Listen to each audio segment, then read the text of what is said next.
Le lundi, avec Nathalie est notre invité, un président aujourd'hui. Oui, bonjour, c'est Loïc Labbé que l'on retrouve, président de l'association Solidarité Productive. Oui, bonjour. Bonjour Monsieur le Président. Ça fait bien. Ça fait classe, on se dit, ouais, quel président Pelliteni Non.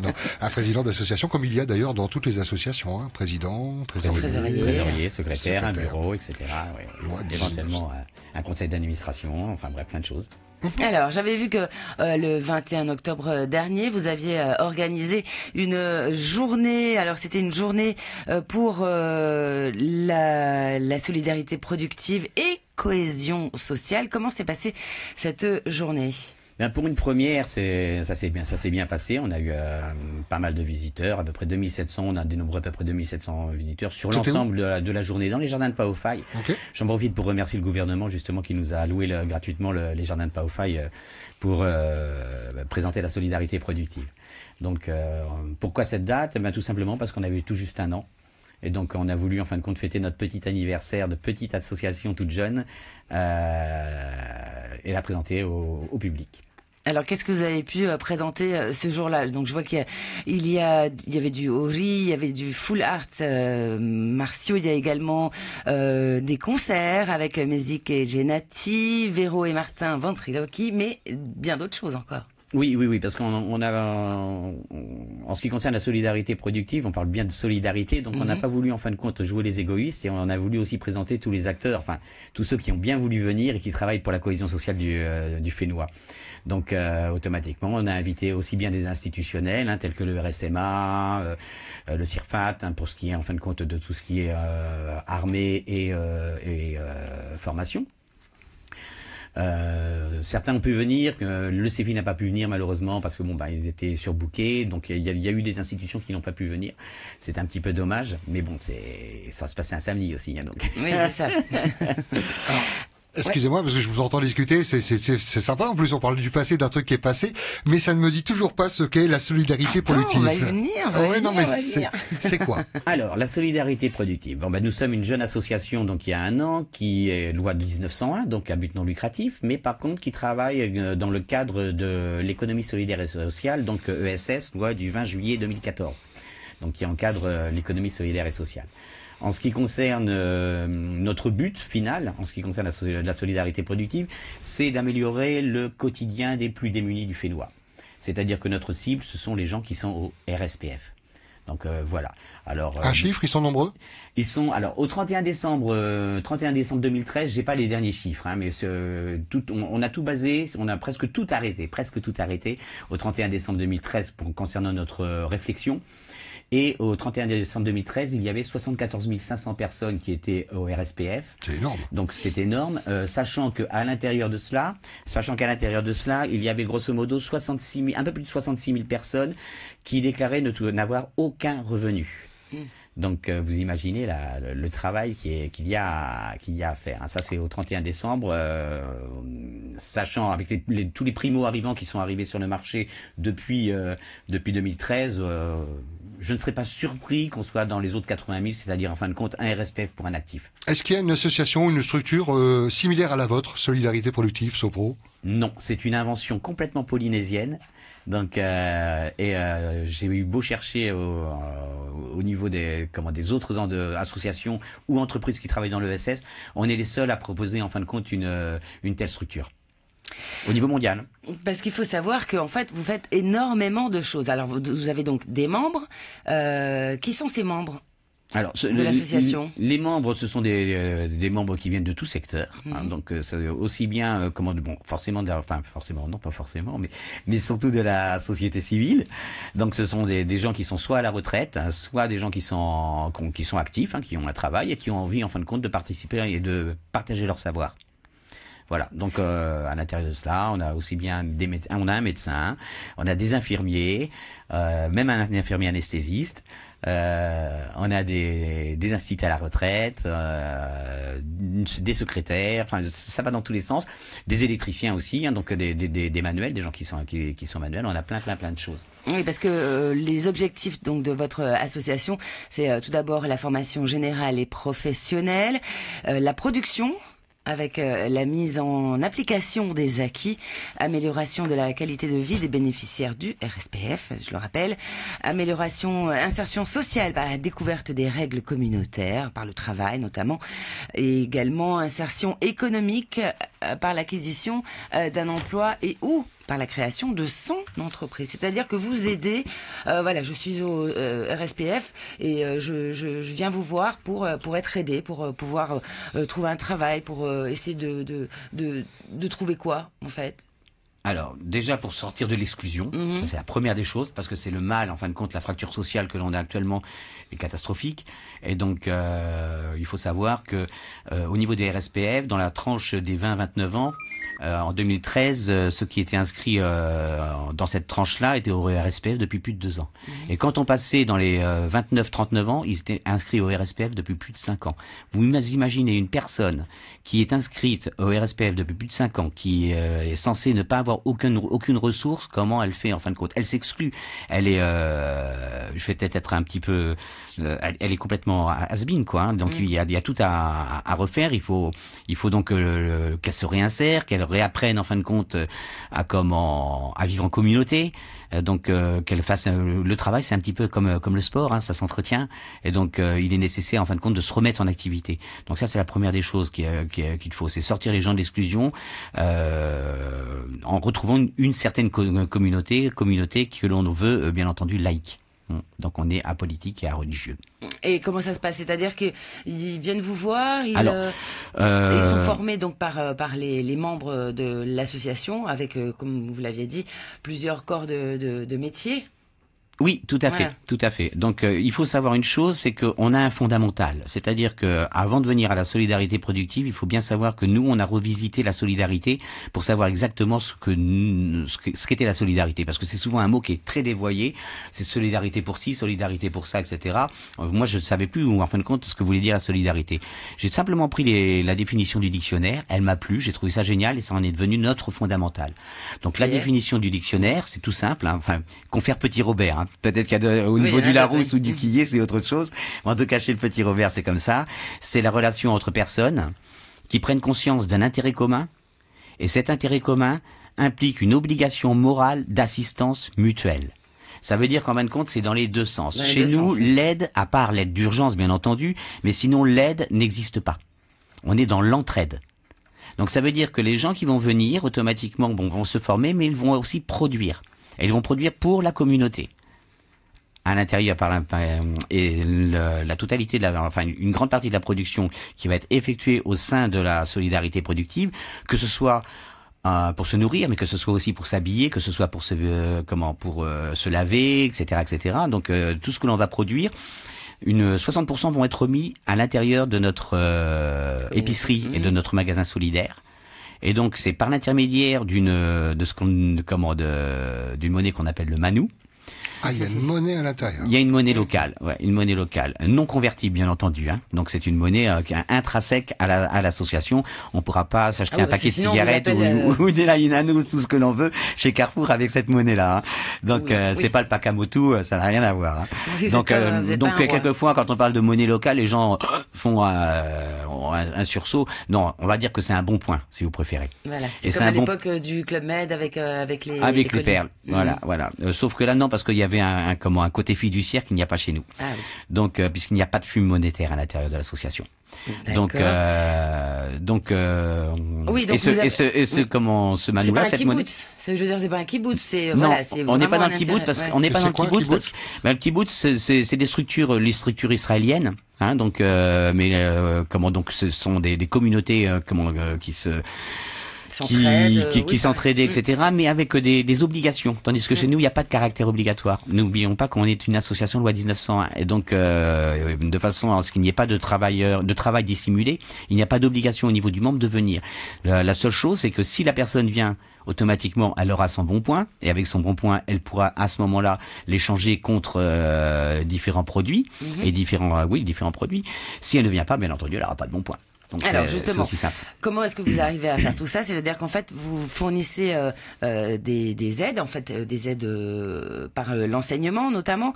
Avec, on va commencer par l'agriculture biologique. C'est-à-dire comment ça se passe? Alors l'agriculture biologique, on va la faire notamment en permaculture. Première chose. C'est Comment quoi, ça la se passe? permaculture? La permaculture, c'est une technique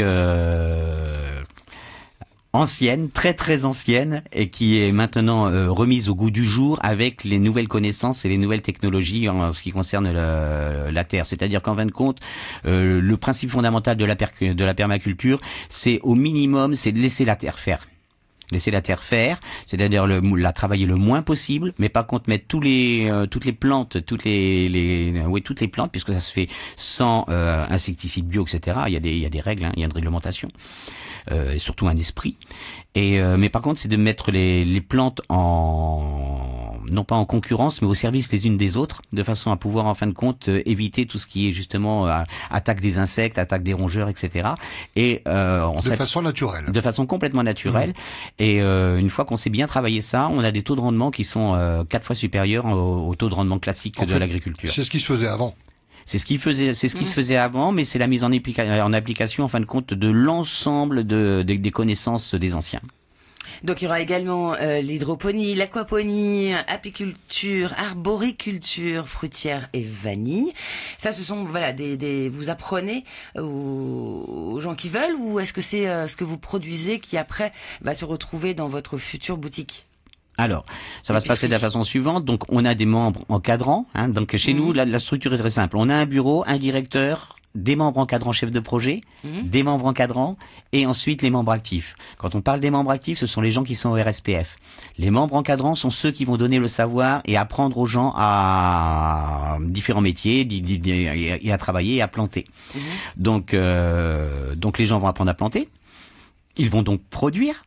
Et à partir du moment où ils vont produire, 60% de la production va revenir au niveau en commun pour l'ensemble des membres de l'association, c'est-à-dire aussi bien les membres encadrants que les membres actifs, puisque chacun donne un coup de main, donc automatiquement c'est là la mutualité. Donc voilà comment ça va se passer. Alors il y a également la transformation agroalimentaire, c'est-à-dire bien sûr avec des produits bio, allégés et sans sucre pour lutter contre l'obésité et le diabète. Voilà, on a toujours voulu ce que l'on a voulu, c'est allier, améliorer le quotidien des ressortissants du RSPF, tout en apportant des choses vertueuses.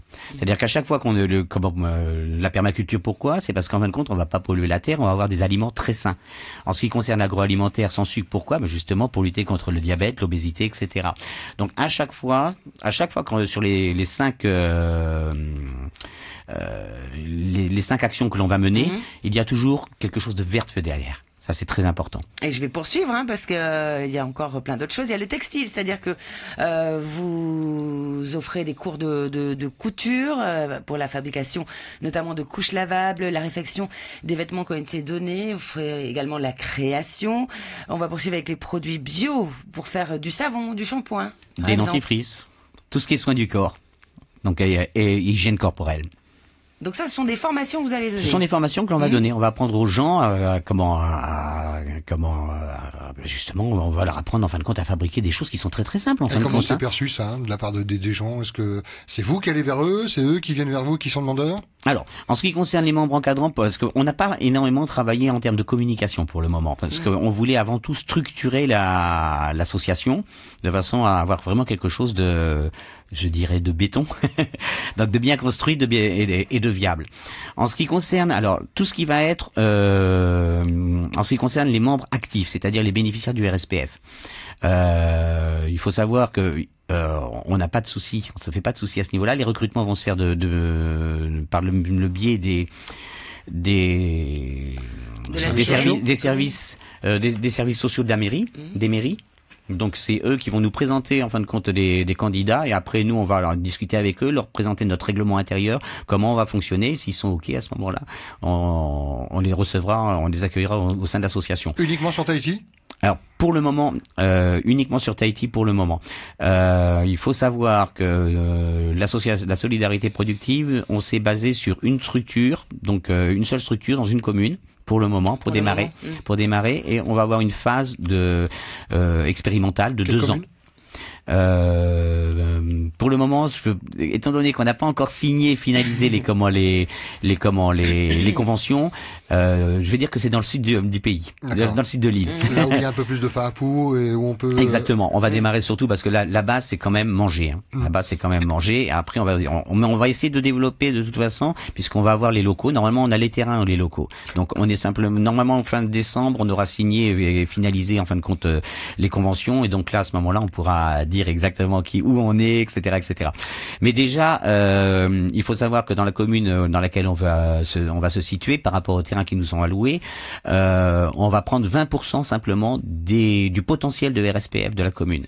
Donc on a vraiment il y a de la marge. Hein. De quelle manière vous présentez votre structure aux gens donc qui sont touchés, qui sont au RSPF, la manière la plus simple, de comment vous expliquez aux communes, comment vous expliquez au grand public et comment vous avez envie d'expliquer à nos auditeurs concernés comment ça fonctionne. Parce il y a eu beaucoup d'informations, on parle de plein d'activités, des gens qui vont être formés, d'une monnaie virtuelle interne. Comment dire les choses simples? Alors c'est très simple. Bon, d'abord, est-ce que tu sais lire, est-ce que tu sais écrire? Non, je ne sais pas lire, je ne sais pas écrire. T'as envie d'apprendre à lire et à écrire parce que c'est quand même et calculer, parce que ce sont quand même vraiment les bases, hein, sinon on est complètement perdu dans ce grand monde. Donc éventuellement si tu le veux, nous on va t'apprendre. Première chose. Chaque fois que tu vas venir, de toute façon tu auras ton bon point. Donc tu produis pas, on t'enseigne, mais tu auras ton bon point et tu pourras l'échanger contre de la nourriture que les autres auront fabriquée. Donc auront produit. Ça c'est la première des choses. À partir du moment où tu sais lire, écrire et calculer, à ce moment-là, de façon concomitante, tu vas pouvoir aussi à ce moment-là apprendre un métier. Qu'est-ce qui t'intéresse le plus? Planter, coudre, fabriquer des huiles essentielles, etc., etc. Puisqu'on a la possibilité justement d'offrir un panel important de formation. Donc la personne va choisir, de déterminer en fin de compte ses préférences, et à ce moment-là, on va commencer à la former. Voilà comment ça va se passer. Suite à cela, après, la personne, automatiquement, elle vient. Ça va être très convivial. Hein, on veut que ça soit vraiment quelque chose, puisqu'il n'y a pas d'obligation à venir. Hein. Une personne ne vient pas, elle se fera pas houspiller, on va pas la gronder parce qu'elle n'est pas venue. Elle peut avoir un DPAPA. Mais elle n'aura pas de points. Mais elle n'aura pas de points. Donc c'est un peu la carotte et le bâton. Et à ce jour, on en est où dans le projet? Est-ce qu'il y a des gens qui ont déjà eu des formations, des points? Non. Pourquoi? Parce que on n'a pas encore finalisé, puisqu'on n'a pas encore finalisé on n'est pas en état de on n'est pas dans la phase d'application. On est dans le projet. On est dans le projet tant que de toute façon on n'a pas les terrains. Donc on n'est pas sur les terrains, et tant qu'on n'est pas dans les locaux, on peut pas donner de cours. C'est pas possible. Les communes vous écoutent sur Tahiti et ailleurs. Qu'est-ce que vous recherchez concrètement? Alors, on a déjà, ça y est, hein, donc on est en train de signer. Mais c'est pas signé. Voilà, c'est comment on est en train de faire. Donc normalement tout est verrouillé, dirais-je. Hein. Notre choix est fait. On a les locaux. On va avoir les locaux pour produire. Donc dans les 5 actions, et on va avoir les terrains pour produire au niveau agricole. Donc ça c'est une bonne base. La deuxième base aussi, c'est qu'on a une trentaine de membres encadrants. C'est largement insuffisant. Puisque ce sont des bénévoles. Donc on est à la recherche de membres encadrants. Alors là, je dis SOS. Leur rôle, c'est quoi? Alors leur rôle, c'est de donner leur savoir. Donc je vais donner un exemple concret. Un agriculteur à la retraite qui a envie en fin de compte de partager son savoir en ce qui concerne la façon de planter, de bouturer, tout ce que l'on veut, il sera le bienvenu justement pour s'il a envie en fin de compte de partager son savoir à des gens qui sont motivés, parce que c'est ça qui est important. Parce que moi je me suis rendu compte bien fréquemment j'ai pas mal de personnes qui disaient on en a marre de l'assistanat, on en a marre de donner des coups de main, etc. Les gens ne viennent pas, etc. ou ils s'en foutent. Là non, ce sont les gens qu'on va avoir, ce sont des gens qui sont motivés pour apprendre. Donc c'est ça la grande différence qu'il va y avoir aussi au sein de la solidarité productive. Donc on a vraiment un partage et une mutualité avec la prise conscience d'un intérêt commun. Le terrain, c'est pour bientôt. Le magasin va avec, hein. Tout va avec. On va monter tout ça, on le monte en même temps, d'une façon concomitante. De quoi vous avez besoin, à part ces nouveaux membres qui vont venir enseigner gracieusement? On est d'accord, hein. Il n'y a pas de rémunération. C'est le plaisir de partager à des gens qui ont envie d'apprendre. Ouais, tout à fait. Qu'est-ce que vous C'est cherchez du bénévolat, mais c'est pareil. On a quand même, même au niveau des gens qui vont venir donner leur savoir, il faut pas oublier qu'ils vont avoir leur bon point aussi, puisqu'ils donnent de leur temps. Donc ils vont bénéficier aussi des manous, et ils vont bénéficier à ce moment-là des huiles essentielles, des couches, ce qu'ils Mais eux vont peut-être pas en avoir besoin. Non, pas forcément, mais c'est une question de... On peut leur filer? On peut les refiler à quelqu'un? Oui, mais qu'à un membre de l'association. D'accord, oui, évidemment. Oui. Et oui, qu'à un membre de l'association. Donc, mais on peut les refiler à un membre de l'association, oui, bien Ce sûr. sont des points virtuels, on est d'accord, hein, c'est pas des pièces ou des tickets. Non, c'est des bons points. Hein. On va rester, on va garder le mot bon point parce que souvent les gens font une confusion. Hein. C'est une monnaie locale. Les monnaies locales, ça existe depuis plus de 200 ans. Hein. Mais c'est dans un ordinateur, Donc, je veux dire, s'il y a rien, on ne palpe pas les bons points. Si, on a Si, fait quand bon même. point. Si, c'est tamponné. Ce sont des cartes, si tu veux. Et chacun a sa carte. Hein, Moi, donc, je pense tout de suite à la fraude. Comment vous allez faire pour éviter les photocopies? Parce que là, on ne risque pas 30 ans de prison puisque c'est une monnaie virtuelle, qu'il s'agit pas de monnaie. Oui, mais enfin, il faut déjà fabriquer ses cartes cartonnées, il faut déjà fabriquer ses tampons, etc. Donc non, parce que c'est tamponné à chaque fois, si tu veux. C'est comme dans une classe, hein. Tu viens, on fait l'appel, tac, on tamponne, clac, chacun vient avec sa carte, tac, on met le tampon, ça y est, t'es venu et tout, c'est bon, crac. Il y a une date de péremption pour ces futurs bons? Non, pas de date de péremption. Non, parce que de toute façon, quand on sait que les RSPF sont entre les personnes qui sont au RSPF sont là depuis au minimum 2 ans, voire 5 ans et quelquefois 10 ans, il n'y a pas besoin de péremption. Est-ce que la maison va faire crédit? Alors, je vais un peu plus loin dans le temps. La boutique est ouverte. Je vois le pot de miel qui m'intéresse, qui représente 5 bons points. Ouais. J'ai 4 bons points. Vous pouvez me noter le petit bon point que je voulais? Non. Solidarité, quoi. Non, ça c'est pas de la solidarité justement. Ça c'est de l'assistanat. C'est pareil. Ah, ouais. Et donc, Vous voulez vraiment faire cette cassure entre ce qui est souvent évoqué dans l'actualité, c'est l'assistanat, on fait trop pour aider, sans qu'il y ait un retour, il faut une prise de conscience d'un intérêt, il faut une prise de conscience d'un intérêt commun. Si donc il faut arrêter. Attention, hein, je ne dis pas que l'aide c'est très très important. Hein. Il faut, mais nous chez nous c'est l'aide d'urgence, c'est-à-dire une personne on est dans une période de crise aiguë. À ce moment-là, oui, bien sûr, il faudra aider. On aidera d'une façon ou d'une autre. Alors je voyais également quelque chose dont on n'a pas parlé, que vous faisiez aussi, que vous allez faire, le recyclage, la deuxième vie et la fabrication de logements d'urgence éco-autonomes. Alors on est loin du pot de miel là. Ouais. Ce sont des maisons, des habitations. Oui, alors là c'est à l'étude ça, hein, donc ça va venir. Ces logements d'urgence sont vraiment à l'étude parce que de toute façon il faudra qu'on fasse qu'on soit de concert avec l'ADEME, etc. de façon à faire vraiment des études assez poussées. On a déjà plein d'exemples de logements autonomes qui existent. Hein, on n'invente rien. Hein. Il y a qu'une chose qu'on a inventée, notre invention polynésienne, c'est qu'on l'a mis à l'échelle du pays. C'est ça. C'est-à-dire qu'en fin de compte, c'est des structures qui sont fabriquées à l'échelle. Et c'est ça notre spécificité. C'est quoi les logements autonomes? Alors, logement autonome, eh bien, c'est-à-dire qu'en fin de compte, t'as plus besoin tu fabriques toi-même ton électricité, récupération d'eau. Voilà, récupération d'eau, etc. Et donc, climatisation naturelle, etc. Donc, il n'y en a pas ici, ou très peu. En climat naturel notamment, non, il y a pas, je connais pas. Donc ça ce sont les puits méridionaux ou puits canadiens, c'est la même chose. Hein. Donc il y a plein de choses à travailler là-dessus et puis avoir les terres parce que une habitation parce que l'idée si tu veux c'est justement que ça soit hors sol de façon à ce que ça soit qu'il n'y ait pas besoin de demande de permis de construire. Donc que ce soit c'est tout mais là c'est vraiment et c'est de l'aide, c'est-à-dire que les gens ne vont pas habiter là pendant 10 ans, c'est alors tel que nous on le pense, tel que nous on le conçoit, si tu veux, on n'est pas non plus des bébés là et on sait très bien qu'au niveau notamment au niveau des terres, etc. il est fort probable qu'on ait des vols, d'accord. Donc notamment en ce qui concerne la Hawaï et tout ça. Donc ce que nous on voudrait, mais bon ça va être à voir et à discuter bien sûr avec les instances concernées. Ce que l'on voudrait, c'est pouvoir en fin de compte avoir des gardiens concernant notre trésor, notre trésor commun. Hein. Donc c'est d'avoir des gardiens justement pour surveiller. Ces mêmes gardiens seront des gens qui sont dans la souffrance et qui ont besoin justement de pouvoir en fin de compte qui obtiendront des bons points du fait de et qui du fait de leur gardiennage obtiendront aussi des bons points.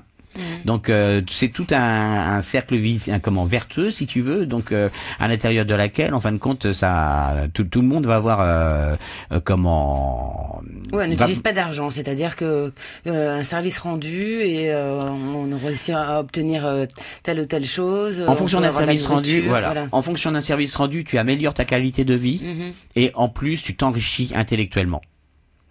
Et professionnellement. Le but pour vous, c'est d'avoir vraiment tout un catalogue de produits. On parlait de l'hygiène tout à l'heure. Alors, ok, vous allez fabriquer les dentifrices, le savon, la lessive peut-être, nous aussi. Oui, non oui. Détergents et insecticides bio.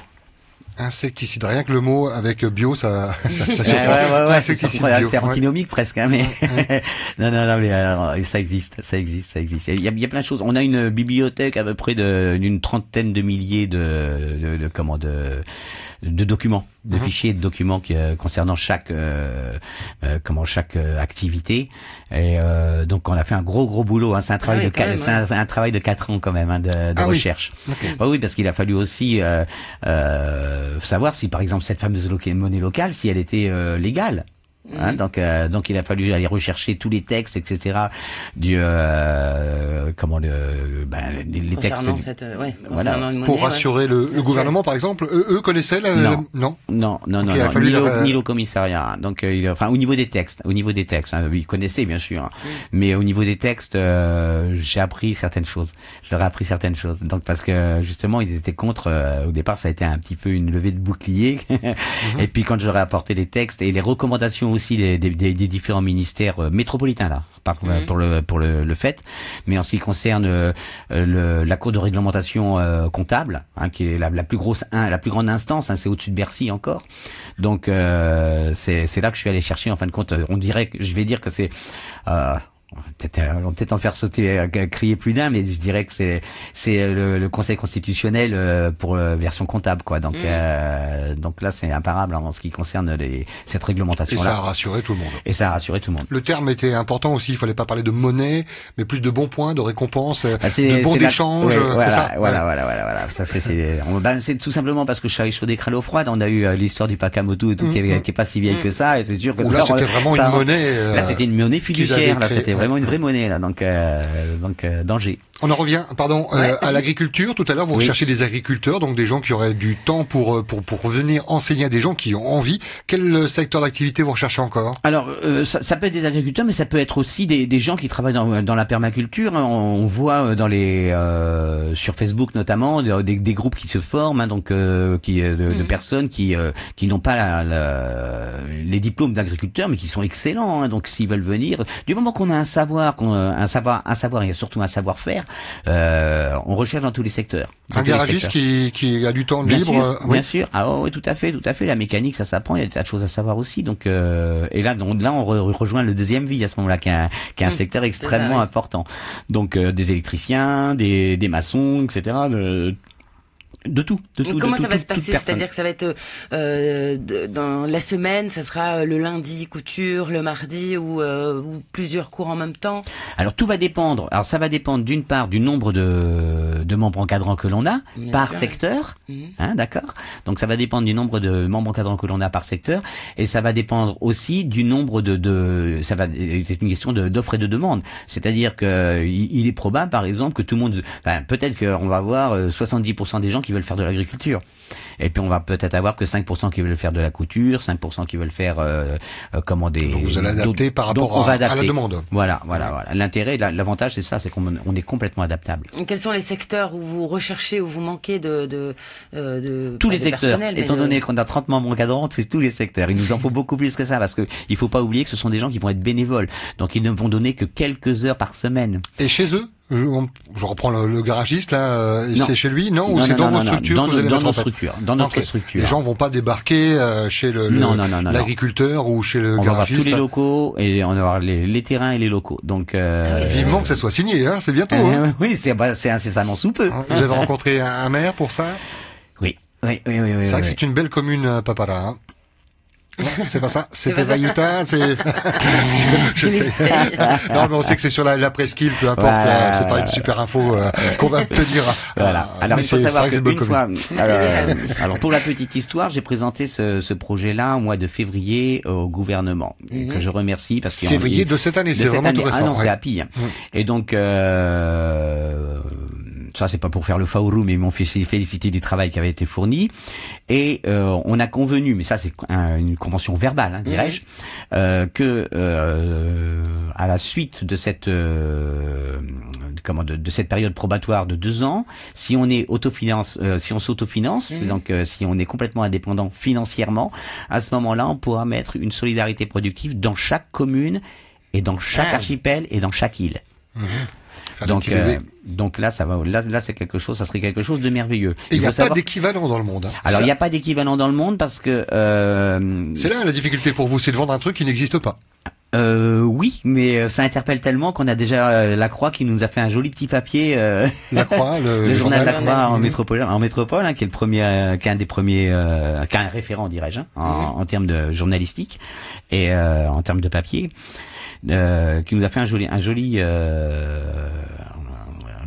papier, un joli papier. Ouais. Et donc non, on intéresse toute notre difficulté polynésienne, mais qui n'est pas une difficulté polynésienne. En fin de compte, c'est une difficulté partout. C'était en fin de compte de mettre ça à l'échelle. C'est-à-dire que si on est trop grand, ça fonctionne pas parce que c'est trop lourd. Si on est trop petit, ça fonctionne pas parce qu'on n'est pas. Faut pas oublier qu'on est dans l'ESS, économie. Donc il y a des seuils de rentabilité à atteindre pour pouvoir en fin de compte être en autofinancement. Alors j'en viens à mes fameux 60% dont je vous parlais. C'est-à-dire qu'en fin de compte, on va avoir 60% qui vont à la boutique et 40% qui vont être vendus en circuit court à l'extérieur. C'est-à-dire qu'on va vendre nos savons bio, on va vendre nos huiles essentielles bio, on va vendre etc. Pour faire rentrer un peu d'argent, la facture de l'électricité, faut. Voilà. Donc nos produits bio, comment les 40% de tout en fin de compte. Hein. Donc même des couches lavables, etc. Un véhicule pour transporter tout ça. Oui, il y a des charges, il y a des charges fixes et il y a des coûts fixes et des coûts variables. Hein, et 40%, ça va suffire pour le fonctionnement. Largement. Ouais. Tous nos calculs ont été effectués, on a les comptes d'exploitation prévisionnels et tout. On est très largement on va s'autofinancer sans problème. Hormis les bons points. C'est ça, c'est nos 60%, ça. D'accord. Mais hormis ça, qu'est-ce qui a fait peur aux instances, là, au commissariat, gouvernement? À part la monnaie locale, rien. Au contraire, ils ont trouvé ça génial. Ils ont trouvé que c'était une idée fabuleuse. Le fait que ça tombe pas du ciel, que la personne qui est touchée par, qui touche le RSBF soit acteur de. Il est acteur de sa propre vie, donc c'est ça qui est extraordinaire. Donc il sort de son isolement, il sort de son exclusion. Il est en train il y a plein de choses. Et puis bon, ça c'est les gros, je dirais les gros postes, hein. Mais on a des postes satellitaires aussi qui vont venir s'agglomérer. Notamment, j'ai vu avec le docteur Bourgirou, hein, donc du CCSAT. Qui va enseigner comment fumer le paca, non? Voilà, exactement. Non, qui m'a dit, Loïc, écoute, ce que tu es en train de faire, c'est génial. Est-ce qu'on pourrait, tu viens pour me demander des sous? J'ai dit non, je viens pas pour te demander des sous, mais je viens pour voir de quelle façon on pourrait éventuellement travailler. Et pour faire passer des messages, en profiter, je rigolais. Elle m'a dit non, mais on n'a pas de cellule là-bas, on n'a pas de cellule sur la presqu'île. Donc ça serait vraiment trop génial si à l'intérieur de ton association on pouvait monter une cellule d'écoute et de dépistage des addictions précoces. Et je dis mais avec plaisir, un plaisir inouï. Donc c'est ce que l'on va monter en collaboration avec eux. Donc il y a plein de choses qui vont venir un petit se greffer si tu veux, parce que bon, les problèmes de violence, les problèmes d'addiction aussi, on est assez champions en ce moment. Hein. Et puis bon, c'est vous qui avez révélé ce qui s'est passé. J'ai écouté ça l'autre jour sur vos ondes concernant les maladies mentales. Chiffre surprenant. Hein. Avec le rapport de l'OMS. Je suis allé voir quand même parce que je prends jamais ça comme argent comptant quand je reçois une information, donc je la croise. Est-ce que votre information est tout à fait validée, en tout cas par mes soins, parce que je suis allé voir un petit peu les rapports de l'OMS et tout. 42% quand même, hein, de la population qui souffre. Ils sont allés où? De trauma. Non, parce que attention, maladie mentale. C'est le terme qui fait peur. Moi, quand j'ai vu 40% de la population, c'est le terme qui fait peur. Mais dans la maladie mentale, si tu veux, c'est extrêmement vaste. Hein. Le spectre est très vaste. La dépression, c'est une maladie mentale. Donc le mal-être. Voilà. Donc il faut. Mais bon, ça va de la schizophrénie en passant par les stress aigus. Donc il y a quand même. Ouais, c'est ça. C'est le fait de ne pas peut-être avoir assez communiqué sur le terme, parce que moi, ça m'a fait peur. C'est affolant. J'espère que je fais pas partie des 40%. Ça va bien. Ça va. On parle avec notre invité Loïc Labbé de Solidarité Productive, Sopro. Si vous avez des questions, vous pouvez les poser. Hein. On a été curieux et on le sera encore pour les 20 minutes qui nous restent. 40 86 16 00 également par SMS, Nathalie. 7 1 2 3 si vous désirez participer. Si vous savez que voilà, dans quelques mois vous allez être à la retraite, vous pouvez déjà commencer à vous intéresser. En étant actif, j'ai plein de membres encadrants actifs. Hein, oui, c'est ça. Faut avoir du temps, quoi. Faut avoir envie. Vous avez du temps. Qu'est-ce qui vous fait courir? Pour pourquoi être parti sur cette solidarité productive et Alors, ce j'ai projet rien à fou? cacher, je vais t'expliquer. Historiquement parlant, comment ça s'est passé? Ça s'est passé il y a 4 ans, je me suis retrouvé sans emploi. Ici? Et oui, sur le Fénois. Ouais, ça fait une vingtaine d'années que je suis sur le Fénois. Je suis plus Frani Happy, là. Je suis popanésien maintenant. Et Bon, donc- ça va, hein. Non, pas ça, Bon, ça va. Et donc là, j'ai compris ce que c'était qu'en fin de compte, j'arrivais pas à retrouver du boulot, hein, parce qu'on était dans la période politique qui était pas la. Enfin maintenant, ça fait pas 4 ans, ça fait maintenant un peu plus. Ça fait à peu près 6 ans. Donc on était vraiment dans le creux de la vague au niveau économique avec les gouvernements précédents. Et donc du boulot, il y en avait absolument pas. Déjà il y en a pas beaucoup, mais là, il y en avait vraiment pas. Au contraire, ça débauchait à Tare-Larigot. Donc pas de travail, Donc pas de d'aide. travail, donc automatiquement sans filet, RSPF, t'as rien. Il faut savoir aussi, alors ça c'est au niveau des auditeurs, je le précise quand même, une personne qui est au RSPF ne touche pas d'argent. Il y a des gens qui s'imaginent que une personne de RSPF touche de l'argent. Non, elle ne touche pas d'argent. Elle a quelquefois quelques aides par l'intermédiaire de la direction des affaires sociales via la CPS pour, en ce qui concerne les allocations familiales notamment, ou des aides d'urgence par le biais de paniers au niveau social, au niveau des mairies. Mais c'est tout. Il y a rien, sinon, hein, il y a que dalle. Donc, vous imaginez 66 000, donc 74 500 personnes au mois de décembre 2013. Dont 66 000 qui n'ont pas qui gagnent rien du tout, hein, puisque le plafond c'est 89 000 francs, hein, en dessous de 89 000 francs on peut être accéder au RSPF, sinon au-dessus on n'accède pas au RSPF. Donc sachant que 89 000 francs c'est le seuil de pauvreté, hein, européen. Donc, sachant qu'ils ont en plus la double peine puisqu'on est 39% plus cher qu'en France en ce qui concerne le pouvoir d'achat. Donc, enfin, la vie, du moins, le coût de la vie. Donc, en fin de compte, il y a plein de choses, hein. Des chiffres, j'en ai plein à vous donner si vous voulez. Donc vous Je êtes vais pas vous retrouvé noyer avec ça. dans cette position. Ouais. Donc, je me suis Où retrouvé il dans cette n'existait rien, position-là. ou en tout cas pas grand chose. Voilà, et là c'est la détresse totale. Alors tu as deux solutions. Soit tu fais comme la majorité des gens parce que t'as pas les moyens, Croix-Rouge. etc.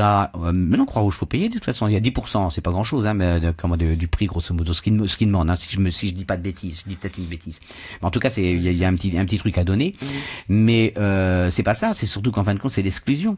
Tu te retrouves tout d'un coup dans ta bulle, elle est crevée, et tu te retrouves tout d'un coup, en fin de compte, moralement déjà t'es à plat, et puis en plus de ça, tu t'exclus toi-même, hein, souvent, tu t'exclus toi-même souvent, parce que t'as honte, parce que t'es pas bien, et puis t'as pas d'argent, donc tu te désociabilises aussi à ce niveau-là. Oui, tu peux plus aller voir les amis, voilà. Donc tout ça, donc je me suis dit, hop là, mon bonhomme, va falloir faire quelque chose pour toi et pour les autres. Pour tous ceux qui sont dans la même situation que toi. Et c'est là que j'ai commencé à aller chercher les chiffres, à gratter, etc. Et c'est là que je me suis rendu compte, grâce à la CPS qui m'a ouvert ses portes au niveau des stats, et je les remercie infiniment pour cela. Donc j'ai eu vraiment les vrais chiffres. Et c'est là que je me suis rendu compte, en fin de compte, que j'étais loin d'être seul, puisqu'on était déjà 74 500. Donc, et là c'est affolant. Et là on se pose des énormes questions et on se dit il faut faire quelque chose parce que on est dans la fracture sociale d'une part, mais d'autre part on est dans un truc qui est complètement explosif. Donc, et si ça continue comme ça va péter. Il y a urgence. Il y a urgence, il y a totale urgence, SOS. Même Donc, si on connaît le système, excusez-moi l'expression, le système des merdes, ici où on vend le bord de route, on va pêcher, on se prostitue, on fait du PACA. Ah oui, là vous prenez les extrêmes. Oui, il y a une économie souterraine aussi. On vole, moi, on vole, on recèle, il y a tout ça. Ouais. Donc, faut pas se leurrer, hein.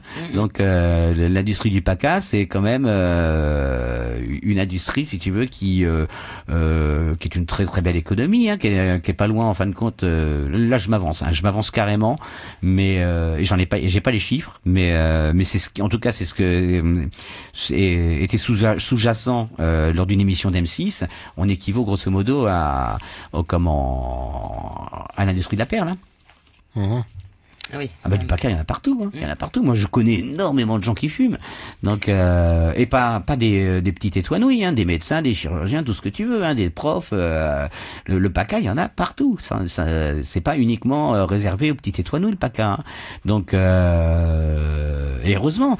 Mais ça, c'est une catastrophe quand on parle des maladies mentales, parce que attention, là, c'est vachement mauvais. C'est inclus dedans. Mais c'est inclus dedans. C'est inclus dedans. Donc alors t'as des gens qui savent, en fin de compte, c'est un petit peu comme l'alcool, c'est comme toutes ces choses-là. Hein. De toute façon, si tu prends avec modération, ça passe. Mais quand tu commences à passer à la vitesse supérieure, bah t'altères énormément tes neurones. Hein. Et donc voilà. Donc c'est un bien et un mal. C'est un bien parce que tu as des gens qui réussissent à s'en tirer, à faire vivre leur famille, en dealant, tout simplement. Hein, parce que sinon, s'ils dealaient pas, ils iraient voler. Quelquefois, il y en a qui font les deux. Mais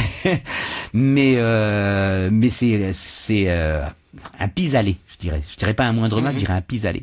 Donc pour maintenir, si tu veux, socialement, en fin de compte, pour pas que ça explose. Mais faut voir que c'est pas du tout la panacée, c'est pas du tout ce qu'il faut. Hein. Mais qu'est-ce que tu veux, la réalité, elle est là. Il y a du boulot. Et vous, concernant le fait d'avoir mis en route ce projet, déjà ça vous a pris du temps, comme oui. Encore maintenant. Oui, énormément de temps. Vous avez retrouvé du travail depuis? Non, j'ai pas retrouvé. J'ai décidé de me consacrer vraiment pleinement corps et âme. Là, je suis allé trop loin maintenant. on est au bord de la signature, donc là, j'y allé vraiment trop loin. Donc maintenant, c'est fini. Il y aura pas de marche arrière. Et les proches, les gens qui vous entourent, je pense au trésorier, secrétaire de l'association. Ce sont des amis, des gens que vous avez convertis en tout cas. Tu connais Tao et Tiapolo? Qui Oui, bien sûr. Oui, c'est eux. C'est la famille. Ah, c'est eux. Enfin, ce sont ceux qui actionnent les marionnettes. Oui. Ah, ok, d'accord. Alors, prénom, je les ai même pas du coup. Véronique l'avait, donc du même nom, la petite sœur, et Thierry Troche qui est mon beau-frère. D'accord. Les marionnettes sont connues, mais c'est vrai que je connaissais pas je me rappelle plus. Je les ai reçues ici. Alors, tu vois, j'ai rien à cacher. Donc, on a fait un bureau familial au départ. Pourquoi? Je vais t'expliquer pourquoi. C'est tout simplement parce qu'il fallait quand même avoir une structure. Il fallait déjà qu'on soit une association. Il fallait déjà qu'on se crée. Donc, les statuts, oui. Donc pour faire les statuts, pour faire tout ça, pour pouvoir, parce que quand tu vas avoir une commune, quand tu vas avoir un ministère ou des gens, hein, tout simplement, il faut une structure derrière. Vous êtes qui? Est-ce que vous êtes une personne morale? Est-ce que vous existez réellement? Donc il fallait déjà qu'on démarre par ça. Puis c'est une belle carte de visite aussi d'avoir Tao et Tiapolo. Oui, parce qu'ils font un énorme travail. Ils font un énorme travail de prévention dans les écoles. Dans les manifestations. Ils font un super boulot depuis une quinzaine d'années. C'est vraiment génial ce qu'ils font. Je dis pas ça parce que c'est la famille. Hein. Non, c'est vrai. On est reconnu. Les enfants les connaissent. J'ai même eu une fois le tatouage, pour vous dire. J'en profite pour remercier Fenouama aussi qui nous a donné un bon coup de main pour cette journée du 21 octobre. Ouais. Donc on est avec des gens quand même parce que Fenouama c'est pareil, il travaille énormément pour l'environnement. On essaie aussi d'avoir des gens qui nous entourent et qui travaillent dans la cohésion sociale ou dans l'environnement, dans toutes ces choses-là. Donc là, vous recherchez donc bien sûr des membres actifs, mais aussi, j'imagine, du matériel peut-être. Alors, ce que l'on va lancer très prochainement, il est pour ainsi dire clos. On va lancer. J'ai le clip, je pourrais vous le montrer après. Donc, ce qu'on va faire, on a fait un clip et on va lancer un crowdfunding international.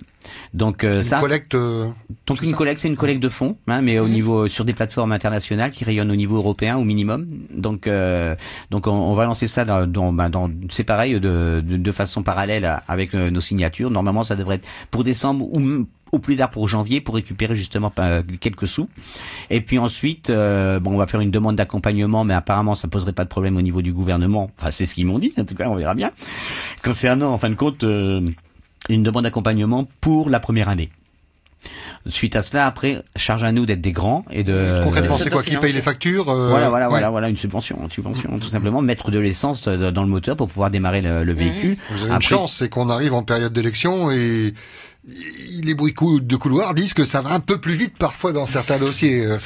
C'est probable, mais de toute façon, il faut savoir que au mois de février, comme je te le disais, déjà le gouvernement était parce que ils étaient complètement emballés, hein, parce que je crois savoir que Monsieur Fritsch est très très très sensible en fin de compte et son gouvernement, ils sont très sensibles justement au niveau social parce qu'ils ont pleinement conscience de la situation actuelle, quoi. Hein. Et puis ce projet hors norme, qui est différent des autres puisque il sollicite la participation des membres. Tout à fait. Ça va pas leur tomber comme ça. Ah non, dans les mains. Mais non, quoi. on n'est plus dans l'aide. On n'est plus dans l'aide là. Est-ce que les formations qui seront données, il y aura possibilité de recevoir un certificat, de faire des validations des acquis? Oui, alors on va faire des validations des acquis, etc. Mais ça, par contre, de toute façon, ça sera pas certifiant. Non. Ça sera pas certifiant. En tout cas, pas en un premier temps, parce que attention, on s'attaque déjà vraiment quelque chose de très très lourd, mine de rien. Donc ça peut très très bien se passer, etc. Mais par contre, il va falloir quand même, parce qu'on a prévu, tu vois, ça c'est mon petit bouquin, donc. Un petit bouquin, ouais, une centaine de pages. On dirait ma petite bible que j'ai faite. Donc, c'est un gros business plan, ni plus ni moins. Donc, au niveau du matériel, enfin des matériaux, il y a des choses déjà que vous pouvez peut-être demander aux gens de garder pour le mois de janvier, par exemple. Je sais pas, des bocaux en verre. Exactement. Ben voilà, déjà les bocaux en verre. Ouais, les bocaux en verre pour les confitures, etc. Pour tout ce que l'on va faire. Ça peut être aussi des manches de pioche. Ça peut être ne jetez rien. On amène ça rien. Là aujourd'hui. Pour l'instant, on pas garde. De locaux. Pour le moment, vous les gardez. Okay. Dès que on va avoir tout signé, qu'on va avoir nos locaux, à ce moment-là, bien entendu, on va faire une grosse communication pour dire ça y est, vous pouvez soit nous les amener, soit on va se débrouiller pour venir les chercher. Donc, mais il faut rien jeter. Même des cahiers, même des cahiers qui sont à moitié utilisés, il reste quand même des pages. Vous allez faire quoi avec? Eh bien, pour les jeunes, pour les gens, apprendre à faire des calculs, faire de brouillons. Exactement. Okay. Voilà. Donc tout ça, il faut rien jeter, il faut penser à l'environnement aussi. Donc à ce niveau-là, c'est pareil en ce qui concerne les vieux draps, les choses comme ça et tout, tout ce qui est chiffonnerie et tout, faut penser à nous pour nos fameuses couches lavables. Il y aura bientôt plus de foire aux puces avec vous. Ils vont tout garder pour l'association. Oui, mais c'est pour le bien social. Oui. Hein, donc là, ça a un caractère vraiment solidaire. Donc il faut garder, on disait donc les bocaux. Est-ce qu'il faut garder, je sais pas moi, les bouteilles en plastique, les bouchons, non, tout ce qui est plastique, toilette, non, tout ce qui est plastique, non. En ce qui concerne les bouteilles en plastique, non. Donc ça, non, faut les amener à l'aquaponie et tout ça, non. Vous n'avez pas utilisé tout ce qui est bouteilles en plastique, vous faites des trous dedans ou je sais pas. Non.